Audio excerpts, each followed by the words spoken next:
The following presentation is a gift from the team at Streamline Publishing, publishers of Fine Art Connoisseur, Plein Air Magazine, and weekly newsletters Fine Art Today, Realism Today, Plein Air Today, and American Watercolor, and events, the Plein Air Convention and the Figurative Art Convention. We offer over 400 different art instruction tutorials and ultra-high-quality video by the world's leading artists. If you like what you see, help us support our artists and our team with your purchase. Each video aired has a special discount code for today only in the comments section with a link to the video offered. And to see everything we do, or if you want to receive notice of new releases, new products, and new events for artists, simply click the other link, which says, "See everything we do." Thank you. Hi, I'm Eric Rhodes with Plein Air and Fine Art Connoisseur magazines, and I'm using this time to learn and to grow and to stretch myself to try new things.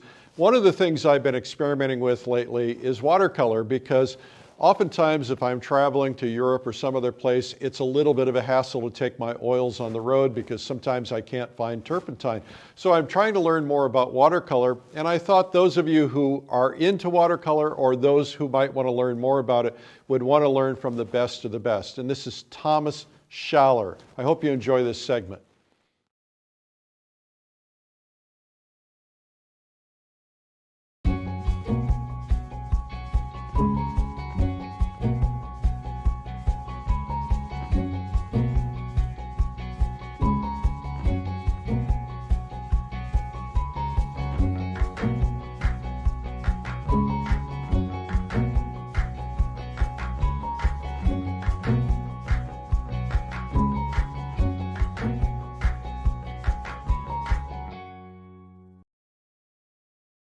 Hi everybody, this is Tom Schaller. Some of you may know me and others of you may not, so welcome to my new video.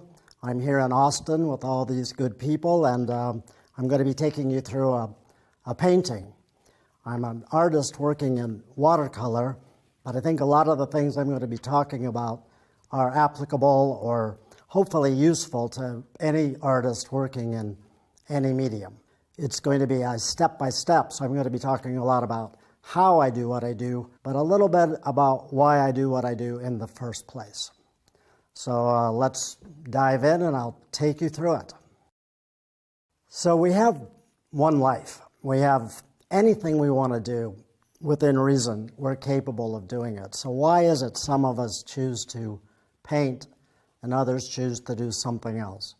Obviously, I can't speak for anybody but myself, but I just think painting is a fundamental way of storytelling, non-verbal storytelling, much like writing or music, but it uses tools of visual language, of course, to tell the story the artist has.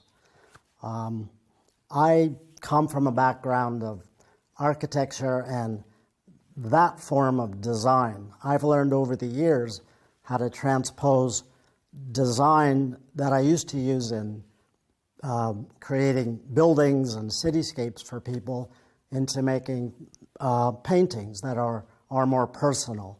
So what I'm hinting at is the building block in design that was missing in my former life of architecture and design was the personal, the expressive. That's a crucial element when an artist sets out to make a painting. Why do you do what you do? Is to tell a story about who you are and how you react to the world around you. I think it's the artist's job not to illustrate the world or depict it. We have cameras for that sort of thing, but it's to interpret it, to bring your own unique voice to whatever it is you do on canvas or, in my case, paper in the watercolor medium. Okay, one of the things I most like about watercolor, I've tried every medium, but for me, watercolor is, it works. It's the most personally expressive way for me to get from here and here to here. Other artists may work in other ways, I get it, but for me, watercolor is the most immediate, the clearest, simplest, most direct and effective way for me to get what I'm feeling and what I'm thinking onto the surface of the paper. When I set out to do a painting, I think the question I ask first, before anything else happens, is Why? What is the subject I'm choosing to paint, and why did I not choose something else? I can't answer that for you, of course. I shouldn't. I also love watercolor and art in general because there's no one right way to paint. I have my way, you have yours. I could never paint like you do, and you can't paint like me. Not because I'm so great, but because we're all so very different. Watercolor, I think, is so expressive of each artist's individual DNA. Your own unique artistic voice is yours alone. I'm here today to show you a little bit about mine. Please feel free to use anything I talk about or any of my techniques, but know too that these come from my own personal experiences. Yours may be very different indeed. The things that talk to me may speak to you and they may not, and that's good. So I'm going to be talking to you very specifically today about the kinds of things that resonate with me and how I transpose them into a painting. I think it's important to point out some of the obvious things about painting, and another reason I love watercolor. Clearly, you're painting on a canvas, a sheet of paper. It's a two-dimensional exercise. We have only two dimensions, width and height, whatever format you use. Everything else that happens on the surface is magic. I think anything we can do if we paint in a realistic or even semi-realistic way to imply 3 dimensions, depth, dimensionality in our work is to the good. It's at least something to consider, even if you're an abstract painter. I'm not a strict realist. I bring in elements of memory, time, and pure imagination into my work. But I am inspired by much of my site paintings and sketches, so that almost everything I do has an element of realism or the real world in it, even though it's torqued and reimagined quite a lot. The subject I'm going to be talking about today is a very specific place. It's not made up. It's a bridge in Rome. I'm very much drawn to subjects of bridges, not just because they can be beautiful. You know, everything that's beautiful isn't necessarily pretty. Cameras can record beautiful objects, places, people, and things. It's the artist's job, I think, to bring some sense of interpretation to what naturally attracts him or her to paint that thing. So as the subject goes, if you paint from site observation, plein air painting, or in the studio, you look at the subject, and I think it's my job as an artist to then say, okay, that's what I'm looking at, but what do I see? Meaning, what do I feel about what I'm looking at? How do I take what I'm looking at and make an expressive painting out of it? Those are the why questions I was referencing earlier, and I'm going to show you a bit about how I do that. This obviously is a reference photo of the specific subject. It's the Ponte Vittorio Emanuele II bridge across the Tiber in Rome, Italy. It's just up the river from the much more famous Angel Bridge that you've probably all seen. So it's hardly overlooked, but it's not nearly as crowded or as photographed or as seen. It was built in the late 1800s. It's a very, very beautiful neoclassical structure, sure, but I really want to emphasize that I'm not painting so much the actual bridge. I'm trying to paint my reaction to it and what I bring to paintings in general, which is a sense of duality, two opposite things colliding on the sheet of paper I'm working on, meaning dark versus light, the vertical versus the horizontal, warm tones versus cool tones, man-made objects. as they collide with the natural world, and also a sense of time. I was referencing a minute ago how we like to play with the idea of perspective and dimensionality in a painting to get a sense of that 3D effect that can be very compelling. But in terms of subject matter, I like to do something that can imply yet another dimension, the fourth dimension of passing of time. A bridge is a slam dunk because you can imagine yourself in an image of a bridge walking across. It literally spans space and time from here to here. It pulls the viewer through. If the painting is effective, you can imagine yourself in the space, moving across from right to left or left to right. And it begins really not to tell my story, but to allow the viewer to picture themselves inside this imaginary world telling their own stories. I want to talk a little about composition, the composition of the painting. Some real fundamental things happen. Once you've decided on what it is you wish to paint, how do you then bridge that gap into an actual painting? I think painting from photographs is very risky business. They're fine to have, but a photograph can tend to make the artist fall a little in love with all of the details, all the specificity, the specific colors, and the artist's license, the artist's job, I think, is to take what he or she looks at and decide what can you leave in, what can you leave out. That's the essence of what design is. Design is choice. What do you put in the painting? What do you choose to leave out? If you're an architect designing a school building, for example, you're going to use different materials in a different manner than you might if you were designing a place of worship or a courthouse. If you're a great cook, which I certainly am not, you know that if you're baking a pie, I guess, you're not going to put every ingredient, every spice in that pie. You have a sense of the intent of that pie, so you're going to put in only the spices and the ingredients that are going to make a great apple pie. Same thing with a good building, the exact same thing with a good piece of music, the same thing exactly with hopefully with a good painting.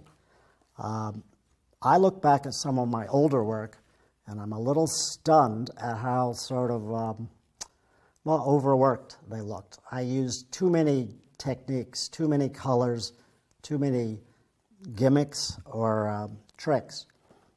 As I paint more and more as the years go by, I think I've learned how to edit out or to be more selective in what I choose to use in terms of techniques and colors. As few as I can use, the better, just enough to tell the story that I want my painting to tell. The very first thing in terms of composing your painting, once you've decided what it is you want to paint and you have some idea of what it is the story that painting is hopefully going to tell, what's the hook? What's the hook for you emotionally? What is it that made you want to paint this painting in the first place? This is what you want to try to get across to your viewer. Not to tell them what to think or to preach to them or be too editorial, but just that sense of your personality will speak to them silently about theirs. There's a connection in a good piece of art, I think, between the personal and the universal, something that almost everyone can relate to, and as well as something more intimate, something more personal that resonates with what you put into it as the author, as the designer of that painting. So if I set out to do a bridge, for example, first thing I need to decide is, how do I want to compose it on the sheet? I think a lot of us reflexively tend to paint in the horizontal format, whereas others of us tend to always paint in the vertical. Neither one is right, of course. I think it's worth taking just a second to decide, when you've decided upon your subject, which format is going to be best for you. A horizontal format tends to pull the viewer through the painting, left to right or right to left. A vertical format tends to pull the viewer's eye and their spirit up and down through the painting, from top to bottom, bottom to top. This sets up connections. This is yet another contrast, another duality I like to play with. A vertical painting will subtly, in an unspoken way, connect the earth to the sky.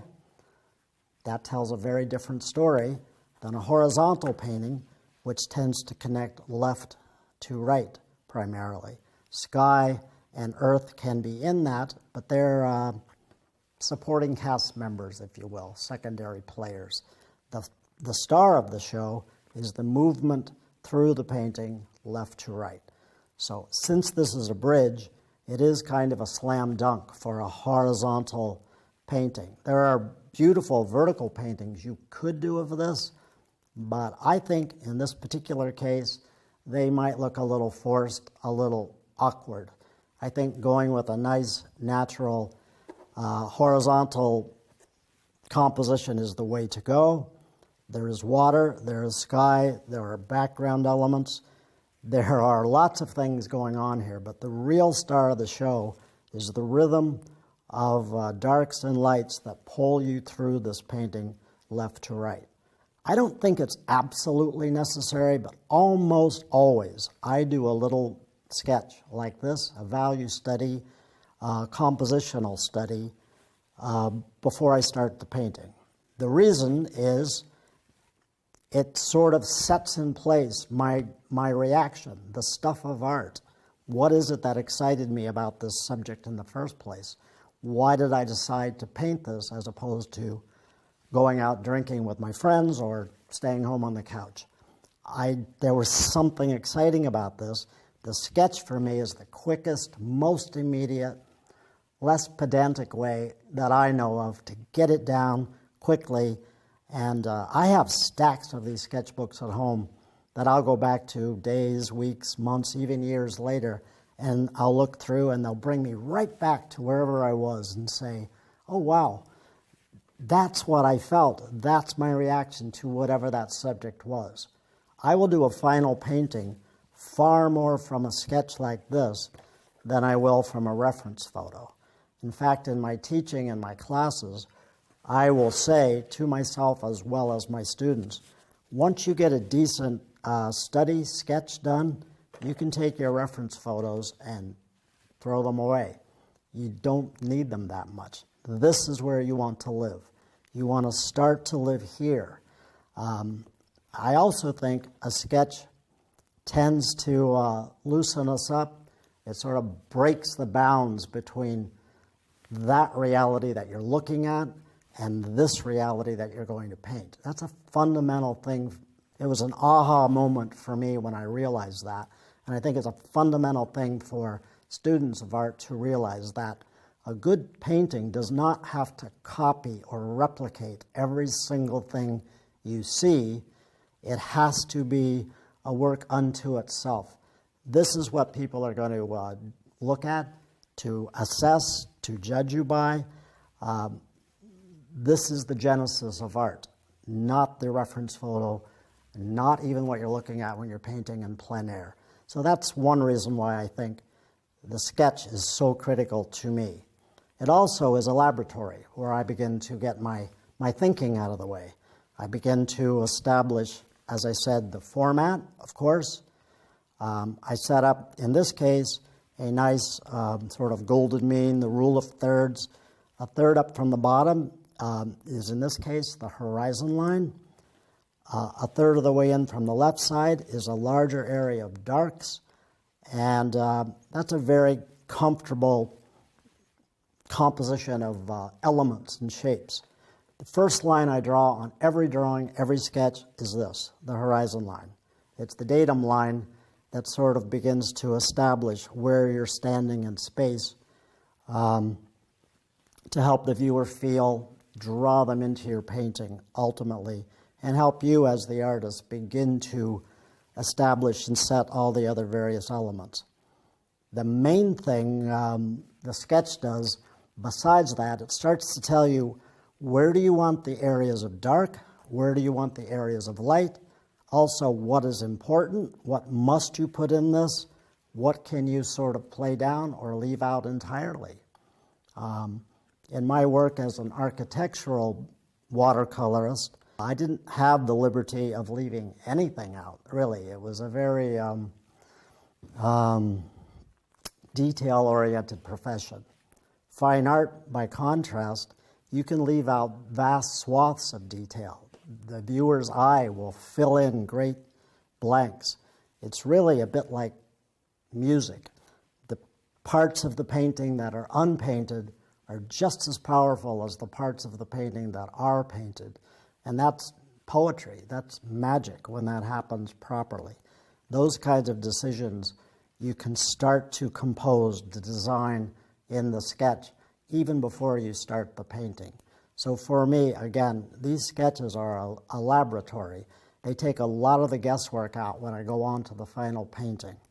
Someone once said, or maybe I just made it up, but you should try to get your thinking done first before you do your painting.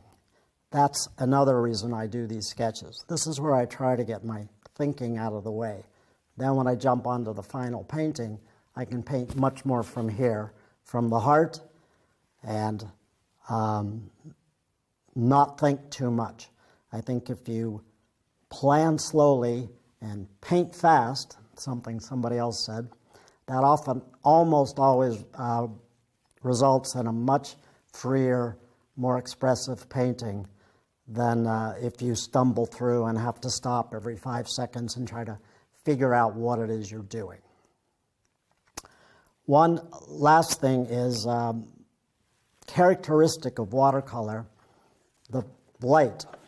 All the light we have is already painted for you. I always hold up a blank sheet of paper to my classes when I'm teaching and say, oh look, you're half done. And I know it's a joke, but it's kind of true, because all the paint you put on this subtracts away. I call watercolor a subtractive medium, in that all the light that you're going to need in your final painting is already there. It's on the white blank sheet of paper. What you do as a watercolor artist is subtract away from that total amount of white by painting in just the shades and the shadows, which means that the dark areas of your painting have to be thought about carefully too. They can have so much luminosity, especially in a transparent medium, but you have to plan carefully where you want the whites, the lights of the painting to remain in the final painting. Another reason why the sketch is helpful, because it helps you establish where you want them. Once the light in a watercolor painting is gone, it really is time for cocktails, because you're done. You can regain some of lights. You can scrub and scrape. I'm not a purist. I don't mind bits of opaque paint added. Not at all. I do that. But they're never going to have the sort of freshness and luminosity of a watercolor where the whites are preserved and saved from the outset. So in terms of composition in design, those are the main things that go through my head. This video is about designing your painting specifically. But when I talk about design, what I'm referring to is the creative process I think all of us go through, whether we're designing a building, growing a garden, making a painting, composing a piece of music, whatever creative exercise you're involved in, the act of design comes into play. And when I refer to design, what I mean, it's the creative process of choice, of deciding what elements you're going to use in painting, which techniques you're going to use, what colors, etc. In other creative mediums, what ingredients do you use? What do you choose? What do you choose to leave out? Once you have the idea of your painting, for example, in mind, you start to subconsciously even begin to think, what are the colors that are going to best sell this? What's the format that's going to best make that story come across? You know, etc. You begin to ask yourself these questions, the answers to which will hopefully make a stronger painting than if you don't ask those questions. Also, in terms of design, I think you need a hierarchy of elements, components. What are the elements that make a good design? I can't tell you what yours are, but I will talk to you about what mine are. I really encourage all of my students to listen to what I say, reject it if it doesn't make sense to them, and make up their own list. What are the elements for you alone, that make a good painting, that will help you design your best, most powerful painting? For me, there are 4 primary components. The first is the intent, meaning what is it you want this painting to say? Even more fundamentally, why are you doing this painting at all? What's the purpose? What are you trying to say? What do you want the painting to say to your viewers? The second element then, once you have your intent, the purpose established, is the composition. If you know you want your painting to be more linear or more vertical, that starts to tell you, before you draw or paint a thing at all, you begin to compose the painting in your mind, and then eventually, very quickly then, within your sketchbook. The third element, values. The poor people that take my classes, I know, get very tired of me hammering away on them on values, but I just don't think in the act of painting there are fewer things more important than a good dynamic range of values, from your lightest lights to your darkest darks, midtones in the middle. Again, I'm always harping on this, but it's a flat sheet of paper. There are numbers of ways of establishing depth, dimension within your painting, but the layering of 3 coherent values, lights, midtones, darks, is probably, for me, the best, most expressive way you can have to get a sense of 3 dimensions and dimensionality and depth that pulls the viewer inside and literally through your painting. I should say, it doesn't mean all of your darks, for example, have to be in one place, nor your lights nor midtones. In fact, you can orchestrate them through your painting to set up some kinetic energy and some dynamics that pull your viewer through and around, but they should be organized. I'm lucky, I'm fortunate in that I'm asked to jury a lot of shows, to judge other people's work. It's an honor, but I hate it. I hate to be that guy that says in or out. But on the other hand, I don't think there's any more harsh critic of our work than ourselves. That's true for me. So when I look back at my own work and I critique it, what I often see lacking is that dynamic sense of value. A good understanding of, comprehension of a successful dynamic range of values in a painting will go so far into making it a better painting. What I find lacking in so many of my earlier paintings is the technique may have been okay, my execution may have been all right, but they looked a little flat, a little monotone, because I didn't yet fully have a clear understanding of how important that dynamic value range. Those values are up to you, the conductor, if you will, the artist of your painting. If you want the painting to be more expressive, you can extend that value range from really rich darks to very bright, pure white. If you want your painting to tell a different kind of story, a little bit more personal, a little quieter, a little bit more contemplative, perhaps, you can narrow that range from a gray to an off gray Even so, even within that, you have a dynamic range of values. The difference is the story that painting tells will be a little different.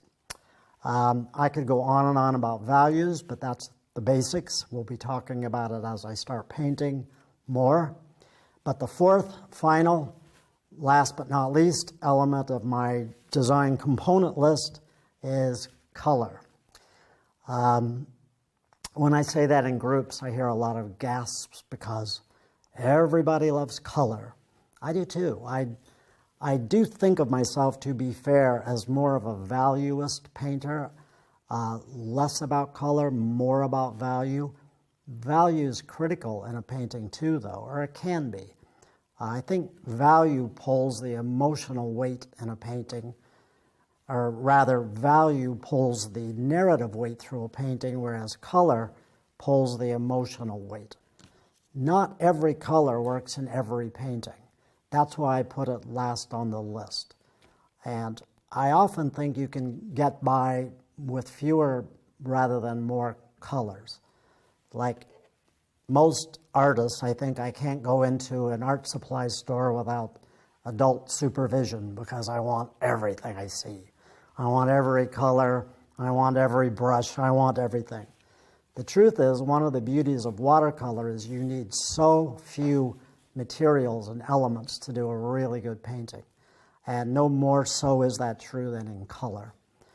I'll go into color in much more depth when I start painting, but I put it last on my list of important design elements because I think a painting is successful only when color is in service to value, and where a good value range is in service to a strong compositional sense, and when your composition only makes sense for the intent of your painting.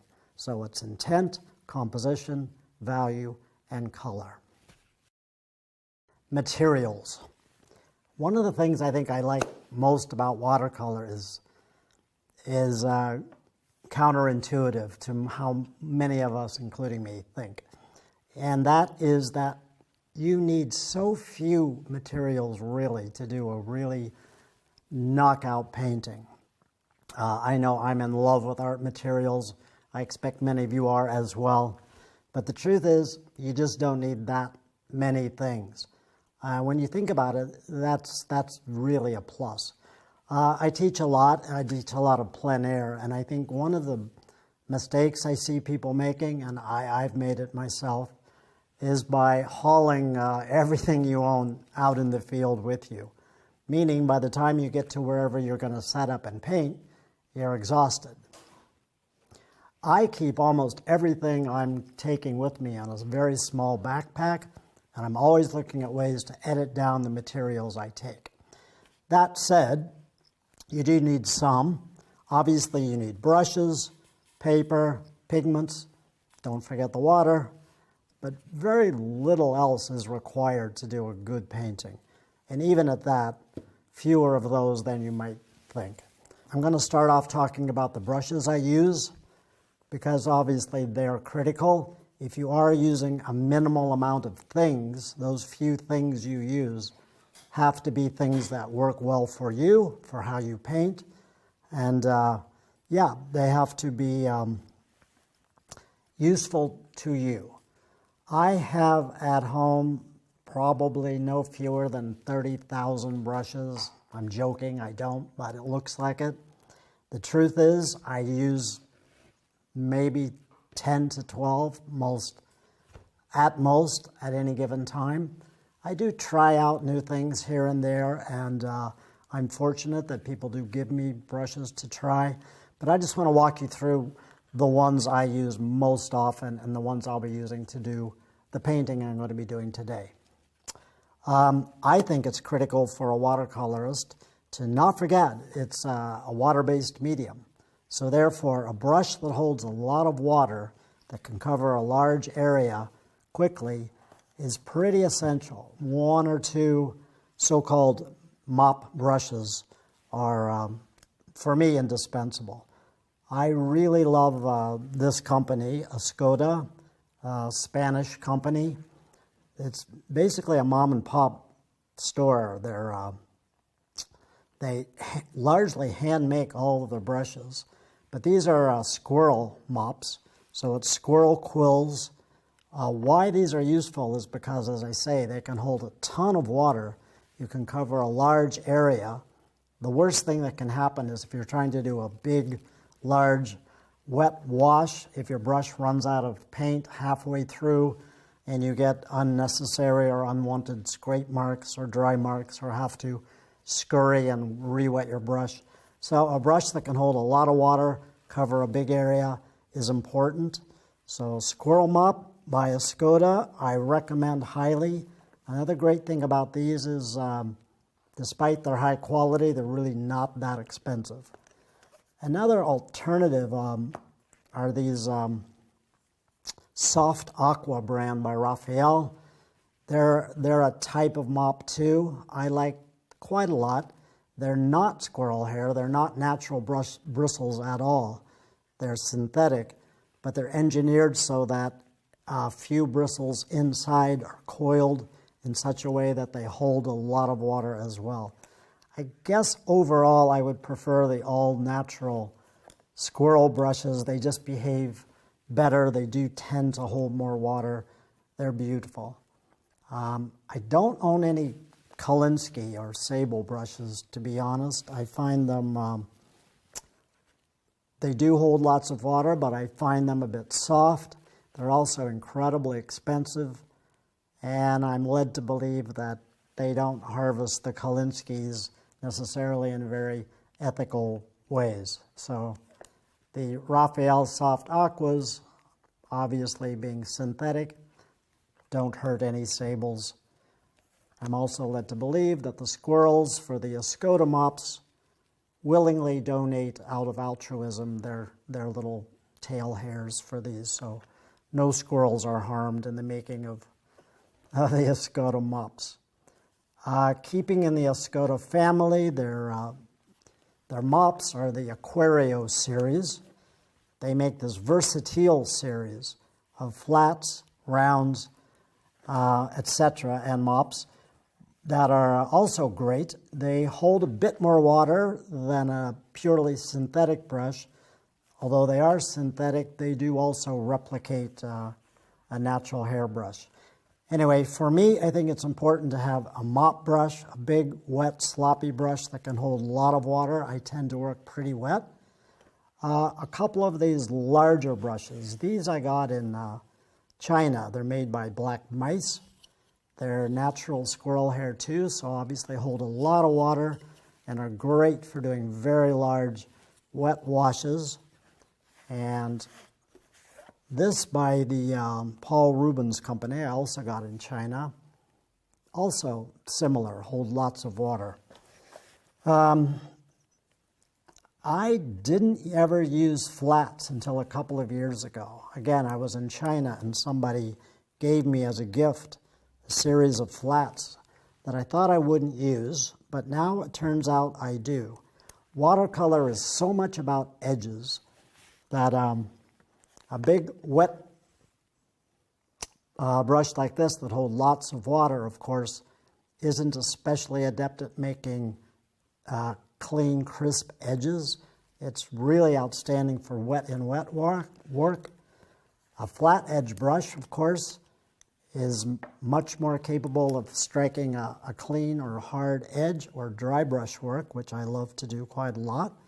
So I do recommend having a couple of flats of different sizes.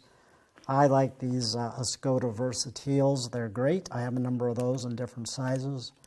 And then moving down the road here, these Perla series, also by Escoda. They're all synthetic, nothing natural in them. They're rounds.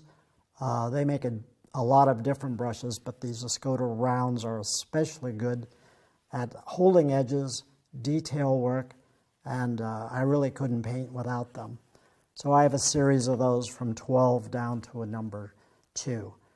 I have a couple of other specialty brushes, but those are the basics. And I'm asked often if I had to choose just one brush, could I do that? just do a painting with one brush? Yeah, and I suppose I would choose a round number 12.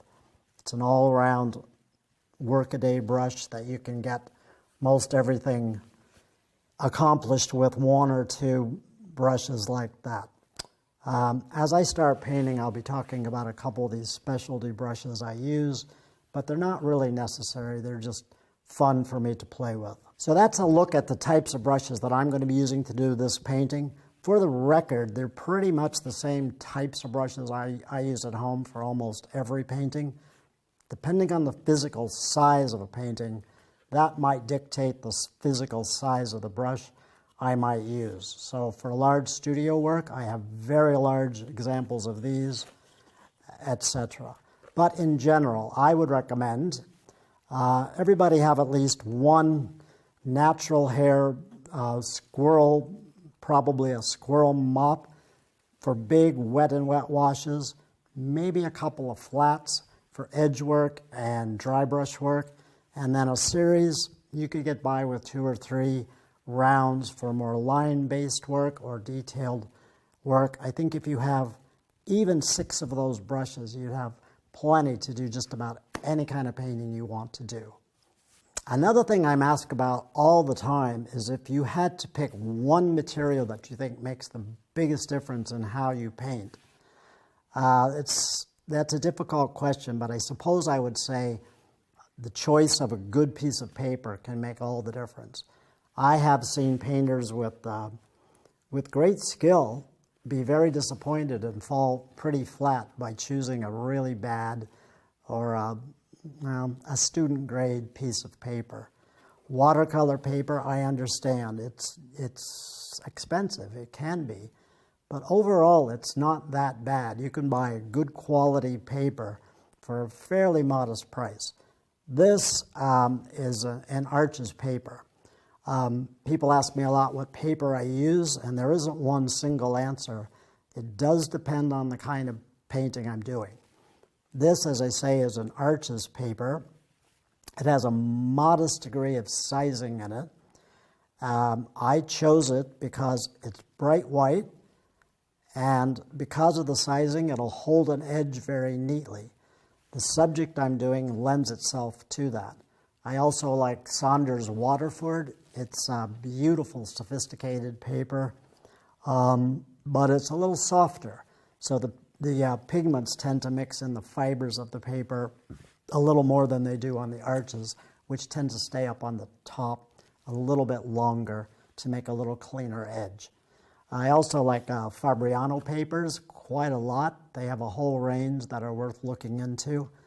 But a good everyday, workaday world, good quality, 100% cotton, mold-made paper is this Arches, 140 pound.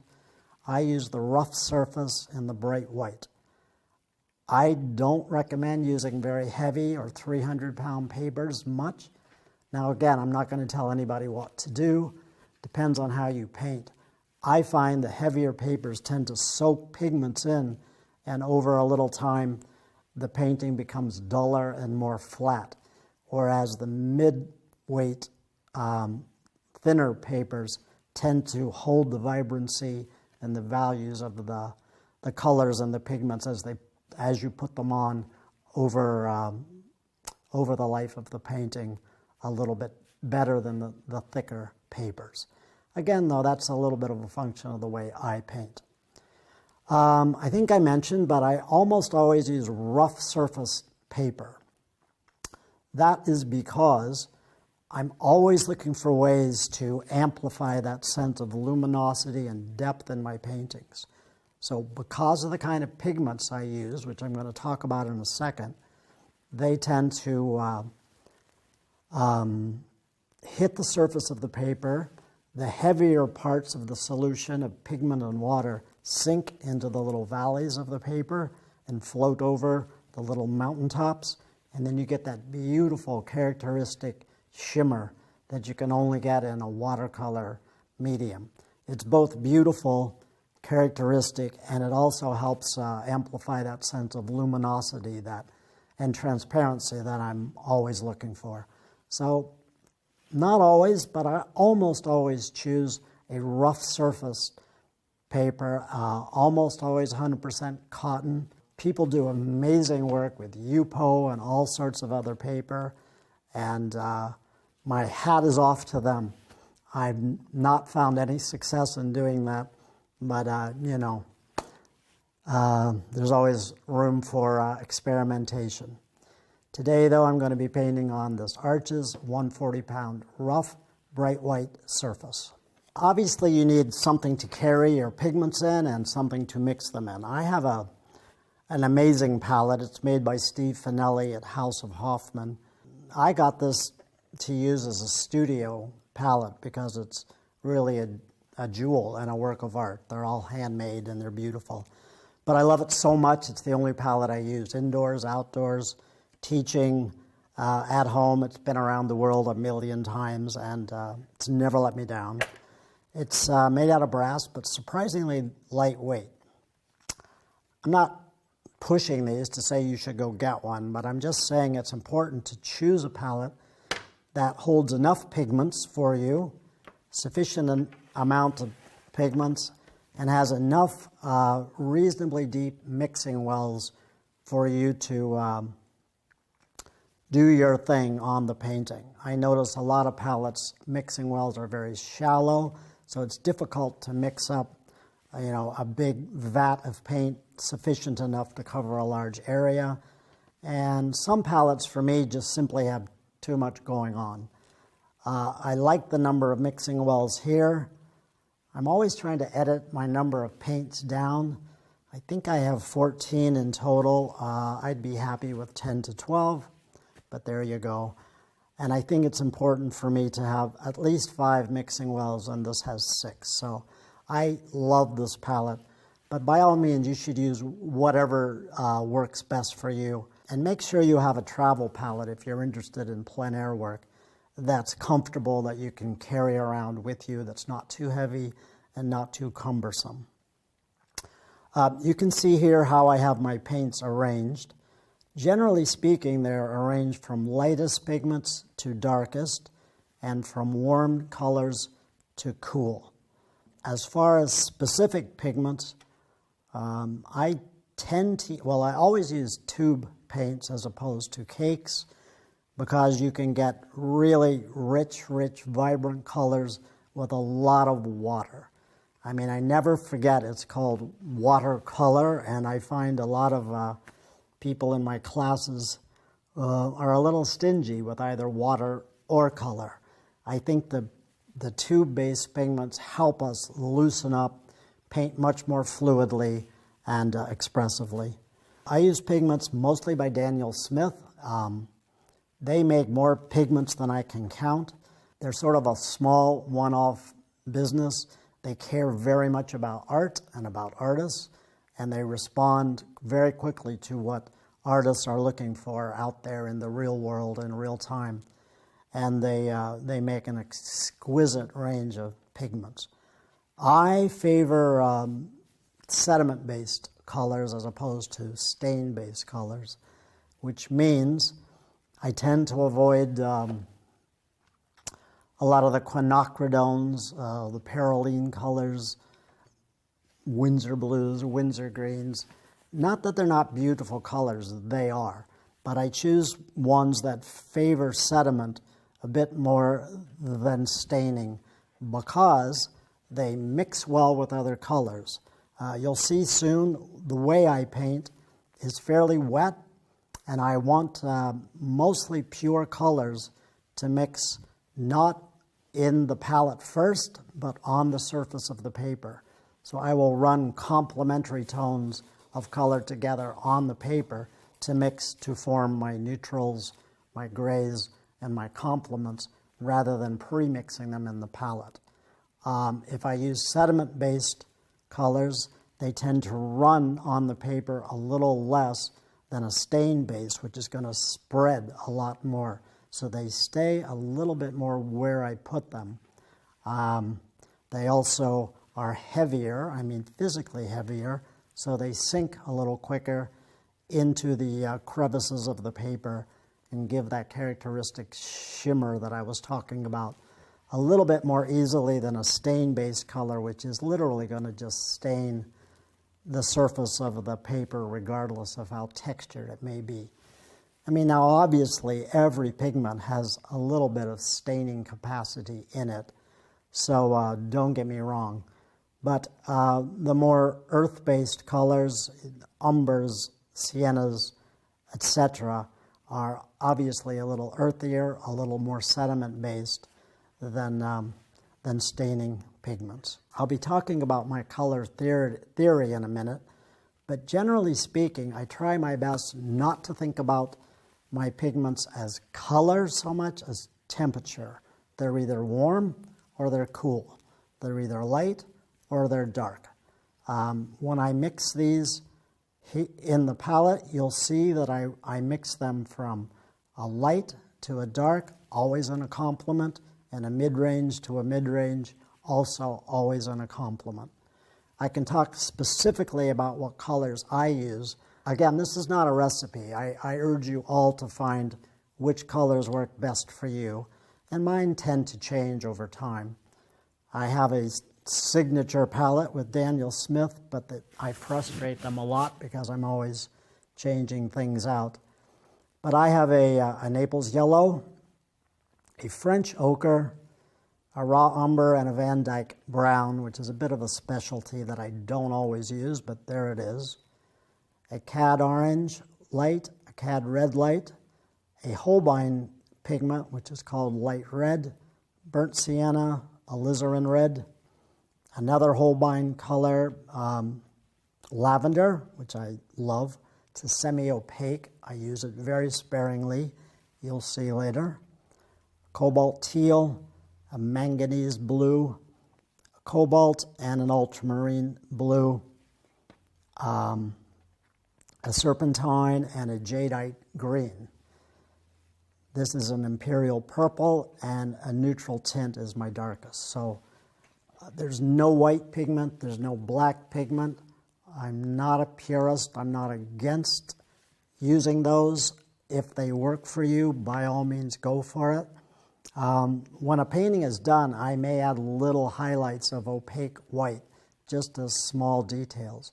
I don't have a problem with it, except that mixing an opaque and a transparent medium can look a little awkward if you don't do it sparingly.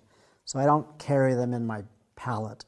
I like to favor transparency, light fastness, which I learned the hard way. Rose Madder Genuine, I still love it, but early on in my career I painted a lot with it, only to find that it would fade quite quickly over a matter of just a few months. So sadly I've had to forego Rose Madder, although now they make an imitation Rose Madder, so who knows, I may go back into that. I used to never use green pigments, but Daniel Smith makes such beautiful ones I've given up and gone over. I don't mix my greens anymore. I use beautiful sediment-based serpentine and jadeite, which as they dry, they separate out into literal minerals that separate on the paper, sink, and blend beautifully.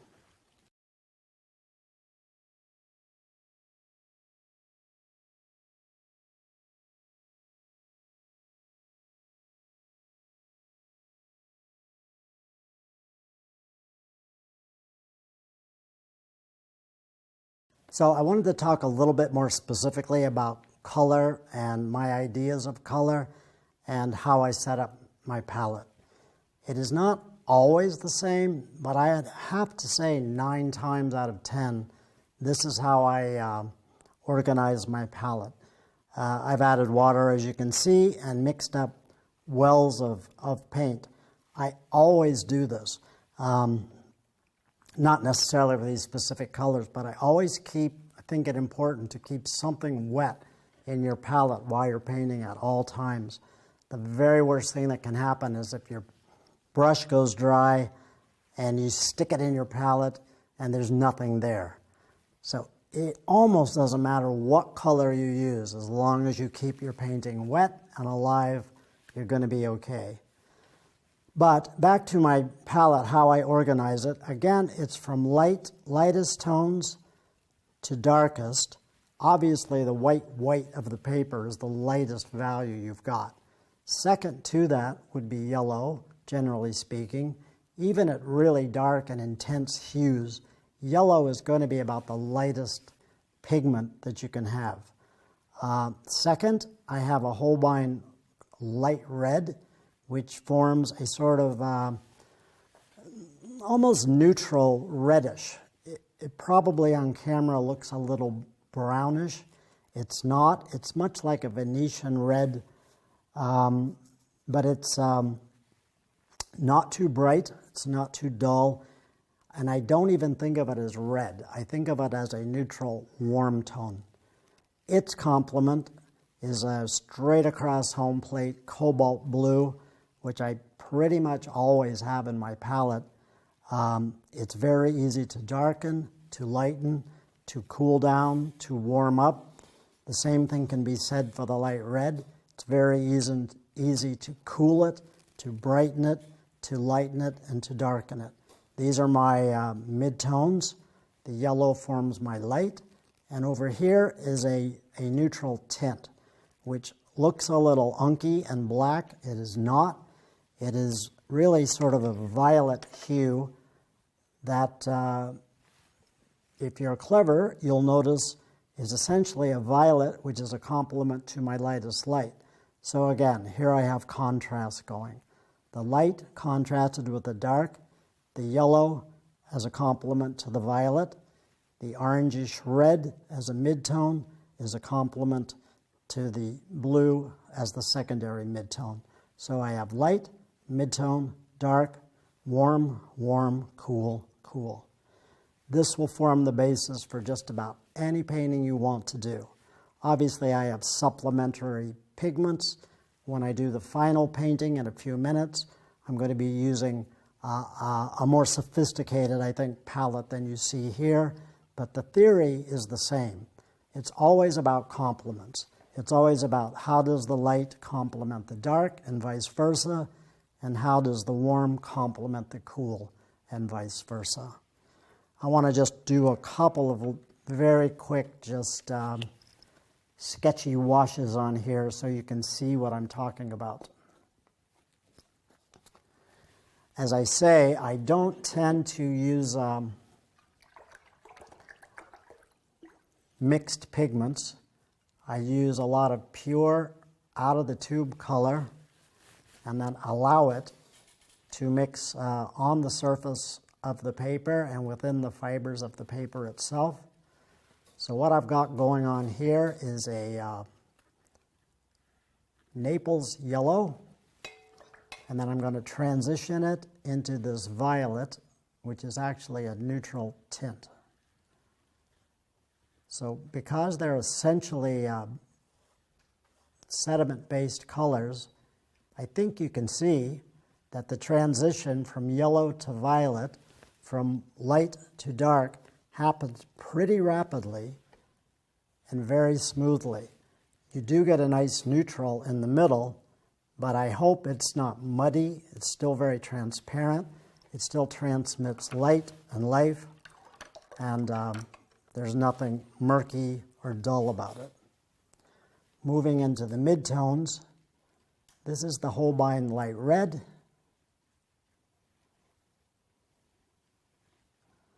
You'll also notice I'm working pretty wet and at an angle. Another material that we have to use as artists, which I didn't mention because it's free. So far it's free. They haven't figured out how to charge us yet, but it's gravity. A lot of artists work with their paper just flat on the board or table they're working on, and I do find that a little surprising. If you work wet at all, it's the most natural thing in the world to allow the gravity of just tilting the board up a little bit to help these transitions happen more quickly, more beautifully, and more organically. But here I think you can see a warm transitions very quickly but very subtly into a cool. You get this beautiful neutral right in the middle without having to buy any gray pigment or mix up anything special in the palette first. It just happens organically. This light red cobalt is a combination I use constantly. I want to, right next to it, show you another one which is quite similar. This is burnt sienna, which is very similar to the light red, although obviously darker in value. It's a little more higher register. And then transitioning that into a ultramarine blue. So anyway, ultramarine blue and burnt sienna is a go-to complement that I recommend highly. I use it all the time. The effect is pretty similar to what's happening here. It's just at a higher register and a deeper value. But again, this cobalt, this ultra blue can be lightened and darkened. It can be warmed up or cooled down. And the burnt sienna, same thing in reverse. It can be cooled down or brightened up, lightened or darkened very easily just by modulating the amount of water and the degree of pigment you use. But again, here's the transition from a darker warm to a darker cool, which creates this beautiful neutral right in the center. What I'm really talking about here is the power, I think the electric power of painting in complements, which is what I always do. I never think of one color, whatever it may be, without also considering what its complement is. Here's one of the most common complements. It's a direct complement, which is to say red to green. This is a dark, very sediment-based green, a jadeite green by Daniel Smith. Pretty dark, pretty intense if you don't use too much water. And then you can transition that into an alizarin crimson. And if you use less water and you don't want to use black pigment, but to have a nice or a gorgeous, emotive, translucent dark, these are two colors to consider. A dark green and a dark red will get you very nearly black and make some really, really lively neutrals and grays along the way. So there you have this beautiful dark cool transitioning into a beautiful dark red, making this nice complementary neutral right in the center. I love this composition or this combination. The last one I want to do it because it's what I'm going to be using for the painting that I'm going to be starting in a couple minutes. But it's what I like to call an off complement.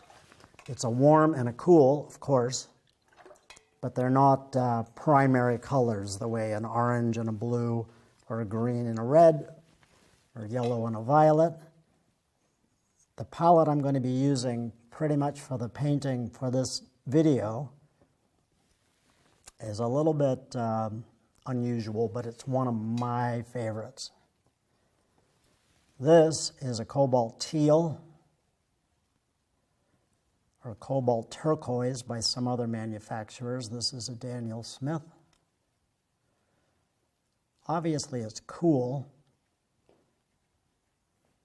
but it's not strictly green, nor is it strictly blue. It's sort of a beautiful mid-toned bluish green. And then I'm going to be doing a lot of this transitioning into a violet. This is an imperial purple, also by Daniel Smith. obviously not a red, not an orange, but it's a warm tone. So this is what I call an off complement. It's still a warm, still a cool, of course, but they're not the primary colors, they're the secondary colors. Same thing happens though. You get this really nice transition from this brighter cool to a more dusky warm, but these beautiful complements happen in the middle. This combination I use a lot when I don't want color to take over in a painting, but I just want the values to read more clearly, or when I want a more atmospheric look. Maybe fog, maybe a rainy day, maybe a more atmospheric expression of refracted light, fog, rain, that sort of thing. I love this combination and I use it quite a lot. So those are just a few tips on color. Again, I urge you to just experiment. Find out what works for you. Again, I keep saying this, but it's no less true. There's no right answer. There's what's right for you. None of us paint like the rest of us. None of us hear color in the exact same way. Color doesn't speak to us in exactly the same way, and that's great. I use the ones that work for me. You're welcome to borrow them. I didn't invent color or water or any of these pigments. So anything at all that you find useful, have at it, and happy painting. Okay guys, so now it's time to get wet. We've done our thinking, at least much of it. I like to try to consider my sketch work and preliminary cropping ideas as the brain part of the painting. So much of my thinking is done. You know, again, I encourage you all to work your own method out. I think, for me, I tend to overthink things, over-detail paintings. So again, to repeat myself, doing these preliminary sketches is extremely helpful because I know immediately before anything gets painted where I want my darks, where I want my lights, where I want my primary and my secondary shapes, what I need to emphasize, what I need to play down, and essentially where I'm going. I call it my blueprint for the painting. So, in short, it's a good idea to know more or less where you want to end up, to have a good plan to start with. But I have to say that within that plan, you got to build in the possibility, because it's a surety that some things are not going to go the way you planned. That's the beauty of watercolor. It doesn't do what you want it to do, always. Actually, that's good. It's somewhat an unpredictable medium, and you can plan only so much. After that, you have to become comfortable. Just take a deep breath and let it do what it's going to do, because it is going to do it. Trying to corral, control watercolor too much is just going to result in a painting that looks a little stiff, obviously a little over-controlled, and possibly a little dry and lifeless. And we don't want that. So this painting I'm doing, as I discussed in the setup, has what I think is a nice mix of areas of control, detail, a little bit, and then areas of the opposite. Large, washy areas with very little to no detail. And what I'm hoping, I'm pretty confident it'll work, is you'll see a nice mix of the man-made, the natural world colliding on the paper, and that'll be expressed through areas of some detail, some moderate detail, and some areas of no detail at all. All that went through my mind in looking at the scene and in doing the setup sketch. So briefly, I just wanted to reiterate the setup sketch. This black and white composition and value study is primarily what I'm going to be referring to as I paint. The reference photo, not so important. And right before I start, I wanted to say a couple of words about painting from photos. A reference photo, nice as it may be, is a different kind of beauty, I think, than we're trying to capture in a painting. It has a way of making all the values consistent. It has a way of making every detail, every item in the photograph have equal weight. And I do think it's the artist's job to take that in, consider it, and then reinterpret it into a painting that has a real focus, a real direction, and a real story to tell. So it's less observational, more expressive. So to that end, my reference photo, nice as it may be, I'm going to chuck it to the side for much of the drawing process and try to look at it very little at all.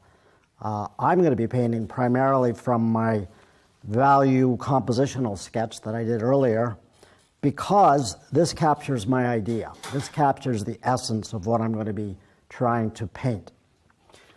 Another thing about reference photos, they tend to, if you, in a landscape view like this, the sky, for example, is beautiful, but it looks very busy. And I just have one word of caution about skies in landscape or outdoor painting. If you put too much emphasis in the sky, it can tend to overwhelm. It can draw too much attention to itself. So I would say, unless the painting is about the sky, if it's a sky painting, by all means, go crazy.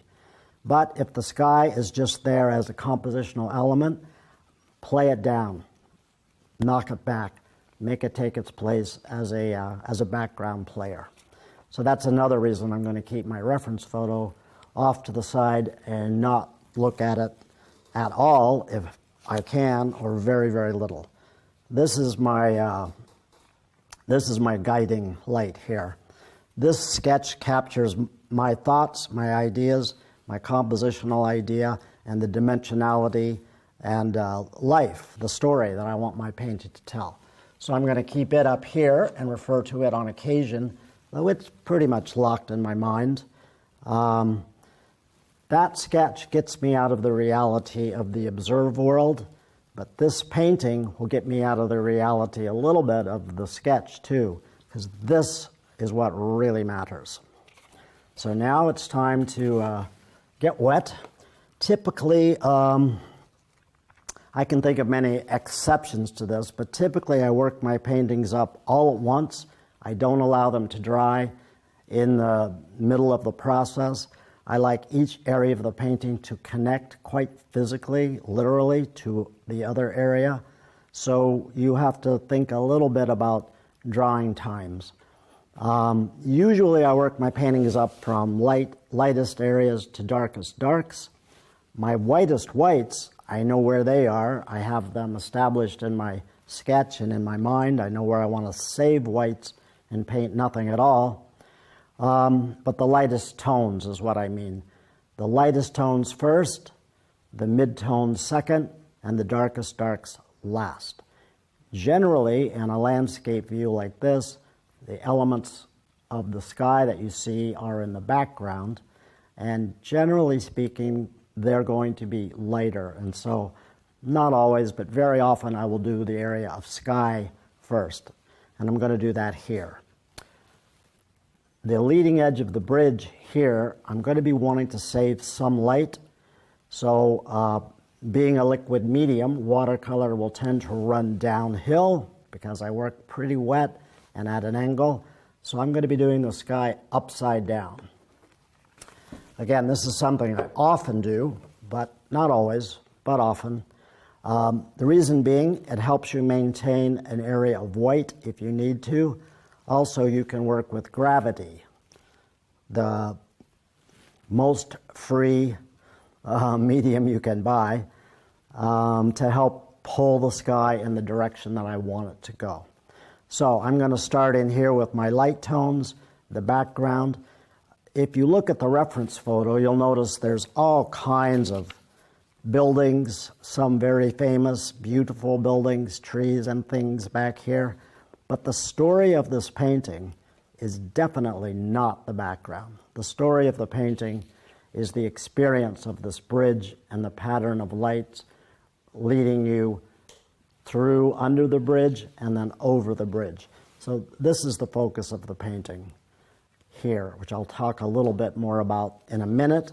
But just in terms of the lightest lights, the background is definitely the background. You've got to keep that in mind. So all this stuff, all these trees, you can hint at, and I intend to, but the last thing you want to do is overpaint or over detail them. So I'm going to start with a couple of brushes to get them wet and ready to go. One, a smaller mop brush that'll hold a lot of water. A slightly larger mop brush that'll hold a good deal of water. And then a synthetic mid-size flat brush that I'm going to use to just quickly cut in around areas of the bridge that I want to maintain as light. I have a palette in mind for this painting. It's a fairly busy painting. As far as a demo painting, it's much more complex than anything I've done before. I wanted very much on film or on video to do, you know, a more proper studio painting. The things I've done earlier are really quite sketch-based, and that's fine, or plein air, which is also fine. But I wanted to let you guys have a look behind the curtain, if you will, on how I approach a real proper studio painting. So, you might think that the line drawing in this painting is pretty complicated, that there's a lot going on. You're not wrong. It is a little more detailed than most of the work I do, definitely more than I do on video, but I just thought it would be a nice change of pace to try to do this for you all to see how I approach it. I think the last thing you want to do is over detail or overdraw your work. But again, as I said earlier, this painting is about the contrast between a little bit of area of detail and then a lot of areas of no detail. And I'm pretty confident that's going to make a lively and interesting painting. So the palette I'm using, I've decided to use no real pure primary colors at all. So but I am using complements, as I almost always do. But these are what you might call off complements or secondary complements. So I'm using a imperial purple or a mineral violet, if you like Holbein paints. They're similar, very sedimentary, but very, very transparent, not bright acidic purple, but a nice more neutral violet, and contrasting that with a cobalt teal, which is neither really blue nor really green, but somewhere in the middle. So anyway, it's a sort of more sophisticated palette, I think, this violet and teal that run together to give you this silvery feeling. I've started here a little bit careful to maintain a little bit of detail, or a little bit of line, I should say, saved light just above the bridge. And then once I get around the sculpture and all these things I maniacally drew, this is all going to dissolve into a very wet sky up above. So the square brush, flat brush, was great for me to just quickly cut in around the hard areas. Now I'm going to swap out to a mop brush. This is Skoda mid-size mop brush. I'm going to get away from the teal. I'm going to use a little bit of washed out violet.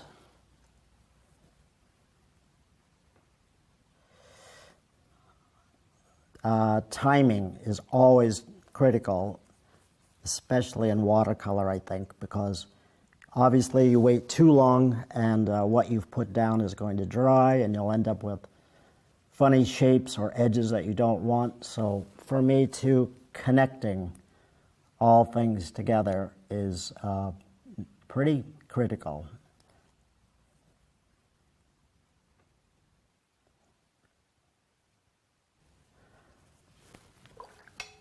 So now I'm just going into a pure, very wet, what you call,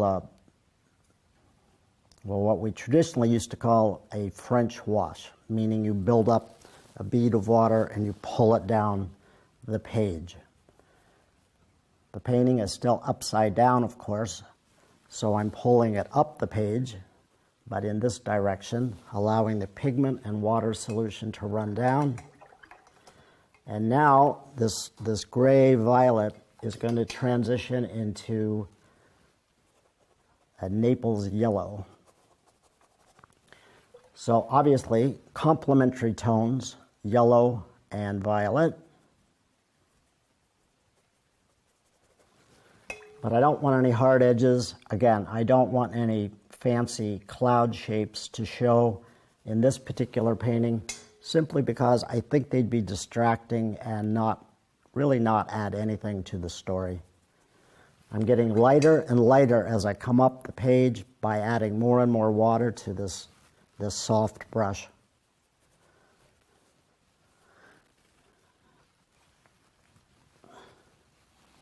And essentially, that's all I intend to do for the background and sky. I will add just a hint of detail in some of these trees as they get closer to us, but not too much. I really want this whole area to fall back and for this entire area to read as a light wash. I'm more just hinting at mid-tone as it comes down closer to the light. On a big wet wash like this, I will, with a paper towel, just carefully mop the edges to sort of suction off the remaining bead of water. If I don't, you'll get backwash and end up with all sorts of funky shapes inside the wash that you probably are not going to want. Now, I can risk flipping this over while it's still really wet. It's a bit of a dangerous thing to do. If there were more pigment up top, that could run down and, again, make funny shapes. But it's reasonably light and it's still quite wet, so I think I'll be okay. The reason I'm doing that is because before this whole area gets a chance to dry, I want to take a round brush, one of these Escoda Perla synthetics, before this dries, and drop in a little bit more of the same cobalt and violet mixture to imply the distant trees. I want to do it while it's wet because I don't want any hard edges in the background. The last thing I want are hard edges back there. That is because a hard edge, I mean, again, there are a million exceptions, but a soft edge implies something far away. A harder edge implies something that's much closer up to us. And I, again, am always cognizant of trying to play up the sense of three-dimensionality in my paintings. It's a flat, two-dimensional piece of paper. So again, anything I can do to enhance the sense of depth is really something worth thinking about. So these are all really quite light, washed out colors, nothing too strident. Just a nice toggle, I think, between the cool of the cobalt, the warm of the violet, and then all resolving near the top into just a little bit of that pale Naples yellow to offset the violet that I put in the sky. This cobalt teal down here at the bottom gives a little weight to the sky, but also I think in a hopefully a little more sophisticated, a little bit more lyrical way implies the foliage of all these beautiful trees without getting too specific or without detailing them really at all, too much at all. Could I come back later and paint in all those trees? Yeah, I could do, but I'd like to do it while it's still wet so that, again, everything sort of runs together and connects. I'm always looking for my paintings to connect. You can see here I'm getting a little bit of backwash where the sky came down. It's beginning to form some shapes. They're not bad, but if I don't want them, this handy little tool, this water mist bottle, is incredibly helpful tool to encourage your washes to blend together. And if you catch it in time, you see funny edges like that forming, they will magically vanish.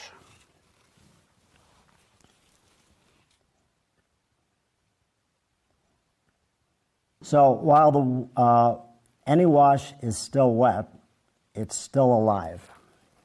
So that means you have time to mess around with it and screw it up. It's a real skill to know when to just put the brushes down and back away. I don't know how to tell you how to learn that. I think it's just trial and error with the emphasis on a lot of error. Painting is so fun. I'm asked very often, how do you know when you're done with a painting? And the answer I usually give is, well, that's usually about a half an hour after I should have stopped.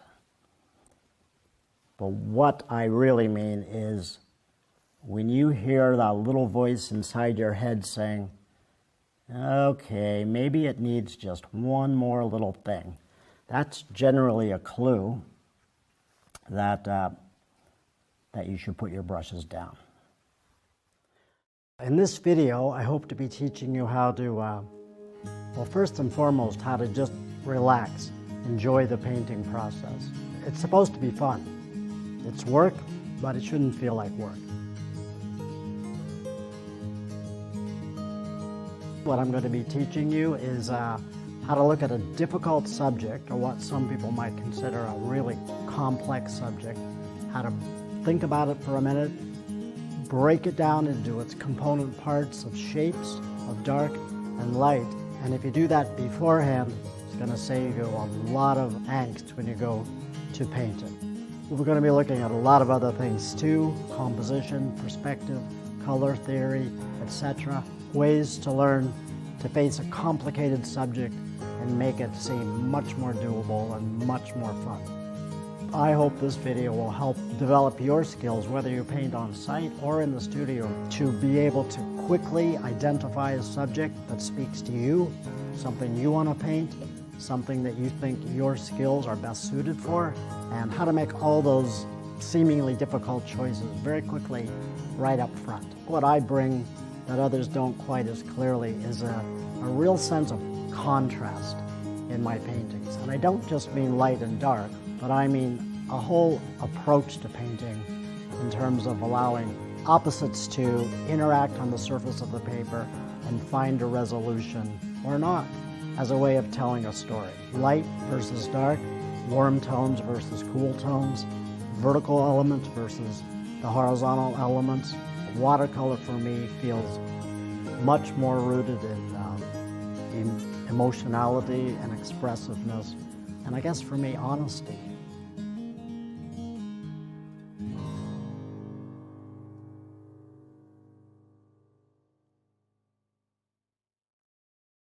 Well, that was Thomas Schaller in Watercolor, The Power of Design. Of course, you can use that design in any kind of painting. If you want to learn more about that video, go to lilyartvideo.com. Now let's learn more about Thomas.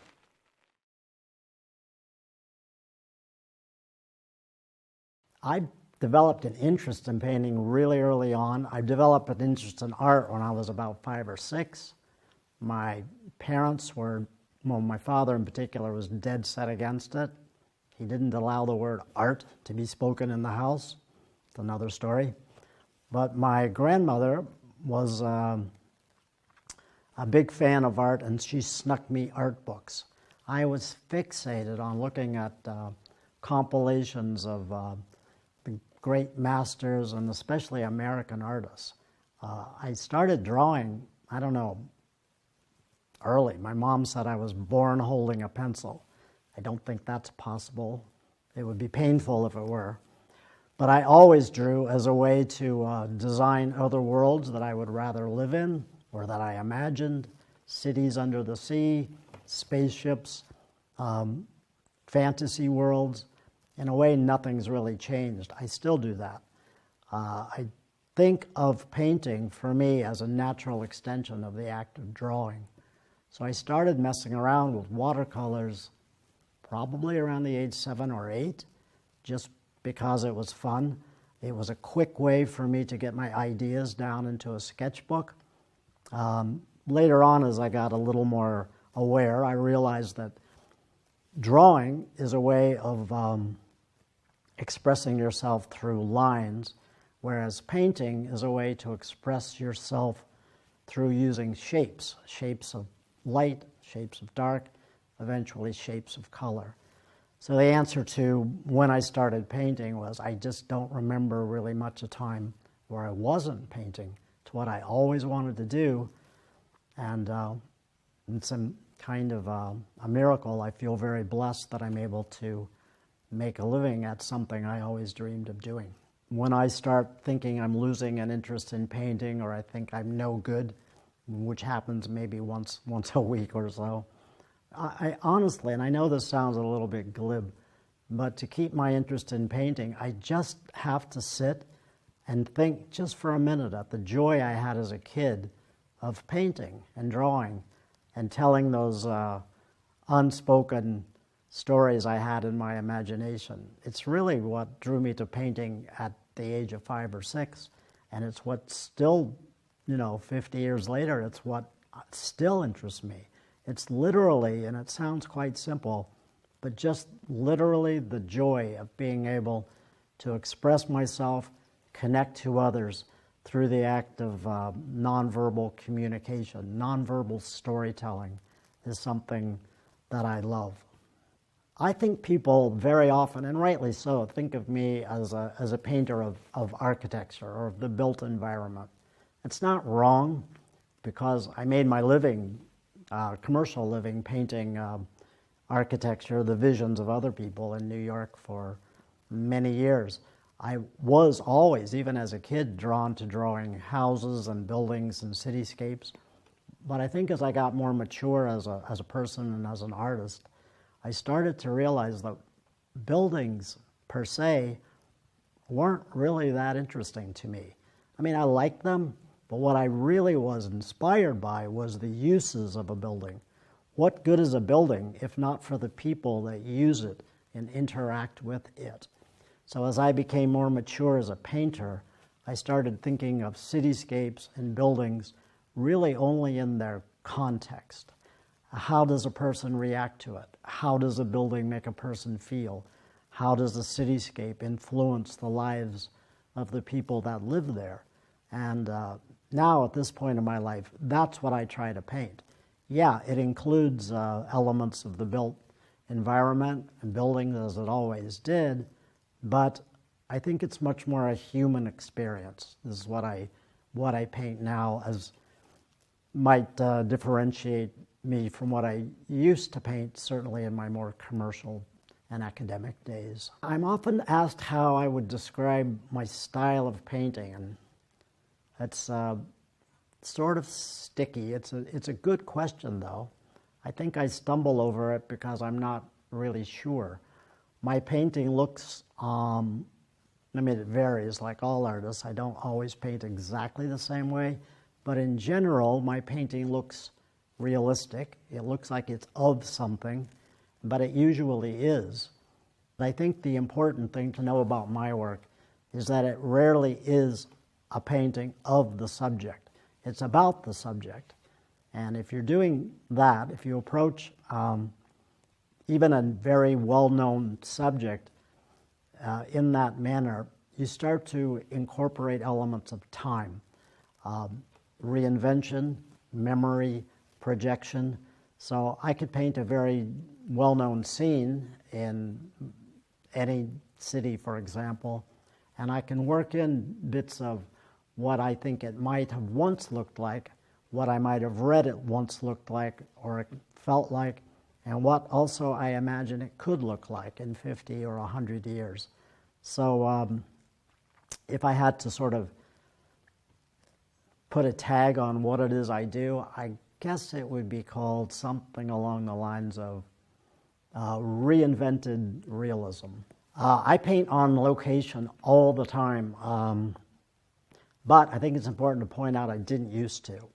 I used to paint only in the studio. I thought of myself as a studio painter only.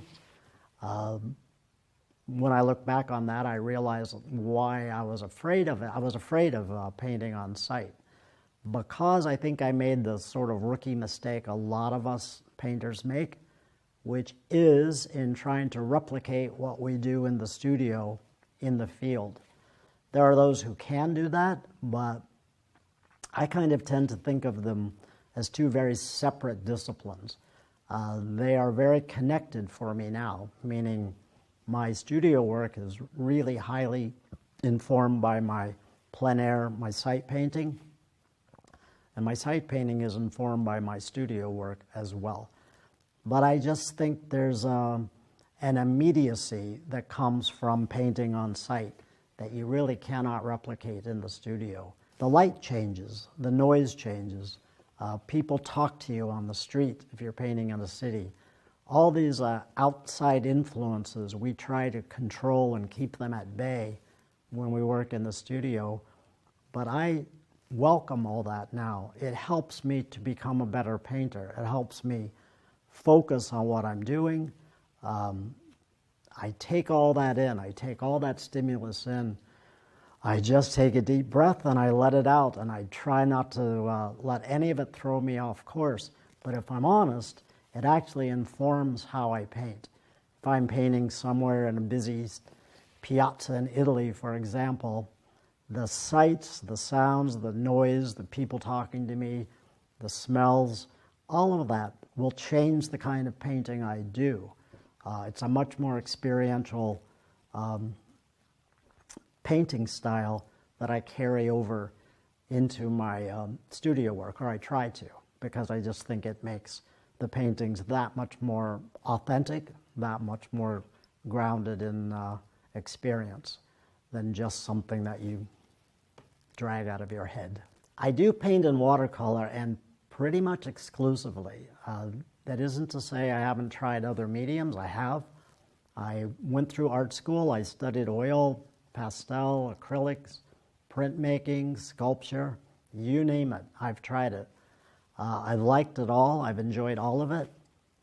Watercolor for me, I've referenced it before, but I think it's just a natural fit. I think it's an extension of the act of drawing, which, if I'm honest, is my first and true love. I love to draw more than anything. But drawing with watercolor, if I can call it that, that is to say, expressing myself through shape rather than just lines, is such a perfect fit. Because it's a transparent medium, it helps me imply that sense of dimensionality and depth that I'm always going for. So watercolor it is for me. To me, it is the most expedient of medias. And I don't mean that it's just fast. It can be, of course. But I mean, it's a sense of feeling hardwired. Your emotions, your inspiration is hardwired straight from your heart through your arm onto the page. And I never got such a rush when I painted in oil, which seemed for me to be a much more studied, careful academic exercise. Whereas watercolor for me feels much more rooted in emotionality and expressiveness, and I guess for me, honesty. It's just the way to go for me. Painting, I think, can be scary for many of us, and I'll be honest, it's been scary for me, and it still is on occasion. And I think, without getting too heavy, I think it's just simply because painting's very personal. It's not something we necessarily have to do. There are those obsessive of us, like me. I have to paint. I don't feel like I have a choice. It's what I was put here to do. But that doesn't mean it doesn't scare me. And I think it's because if we want to become the best painter we can be, we understand that it transcends just mere technique. We've got to look a little deeper. We've got to peel back a few layers of personal crap or insecurities, and we have to be a little bit more honest. That was the big wake-up call I got when I transitioned from being a commercial artist to a fine artist. I naively thought, how hard can that be? I've been painting for 25 years. It was the hardest thing I ever did because I had to be honest. I had to, my paintings had to be just not of something, they had to be about something. And that meant I had to be willing to put something of myself, my own story, my own feelings on a piece of paper. So when you do that, naturally, and if you want to do it in public, people are going to judge you. They're going to look at you and decide if you're good enough, if you're in, if you're out, this show or that. So obviously that's scary. None of us, I don't expect, relish being judged.